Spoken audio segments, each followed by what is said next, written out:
മഴ കനത്തതോടെ പെരുങ്കുടൽ പാമ്പങ്കല്ല് നഗർ റോഡ് ചെളിക്കുളമായി മാറി.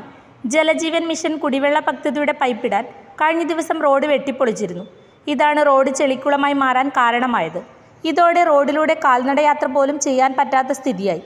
കാലവർഷം ആരംഭിക്കുന്നതിന് മുൻപ് പഞ്ചായത്തിലെ പല ഗ്രാമീണ റോഡുകളും അരികുകളും പൈപ്പിടാനായി വെട്ടിപ്പൊളിച്ചിരുന്നു. ഇതോടെ പ്രതിഷേധവുമായി നാട്ടുകാർ രംഗത്ത് വന്നു.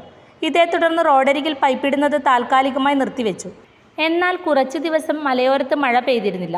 ഇതോടെയാണ് കഴിഞ്ഞ ദിവസം മണ്ണുമാന്തി യന്ത്രം ഉപയോഗിച്ച് വീണ്ടും റോഡ് വെട്ടിപ്പൊളിക്കാൻ തുടങ്ങിയത്.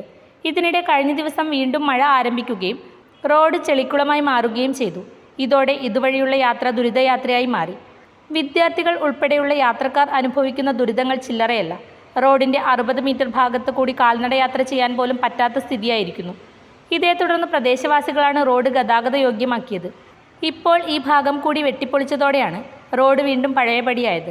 റോഡ് ഗതാഗത യോഗ്യമാക്കാൻ അടിയന്തര നടപടി സ്വീകരിക്കണമെന്നാണ് പ്രദേശവാസികളുടെ ആവശ്യം. ശ്രീ ശങ്കരാചാര്യയിൽ +2 ഡിഗ്രി കഴിഞ്ഞവർക്ക് തൊഴിലധിഷ്ഠിത കോഴ്സുകളിലേക്ക് അഡ്മിഷൻ ആരംഭിച്ചിരിക്കുന്നു. അഭിരുചിക്കനുസരിച്ച് തിരഞ്ഞെടുക്കാൻ നിരവധി കോഴ്സുകൾ. നൂതന സാങ്കേതിക വിദ്യയുടെ സഹായത്തോടെ അതാത് മേഖലയിലെ പ്രൊഫഷണൽസ് നയിക്കുന്ന ക്ലാസുകൾ. വരും വർഷങ്ങളിലെ തൊഴിൽ സാധ്യത മുന്നിൽ കണ്ട് അപ്ഡേറ്റ് ചെയ്ത മികച്ച സിലബസ്. ആധുനിക സാങ്കേതിക വിദ്യയുടെ സഹായത്തോടെ തയ്യാറാക്കിയിരിക്കുന്ന ഡിജിറ്റൽ ക്ലാസ് റൂമുകൾ, ലാബുകൾ. Merchant square near bus stand, Cherupuzha.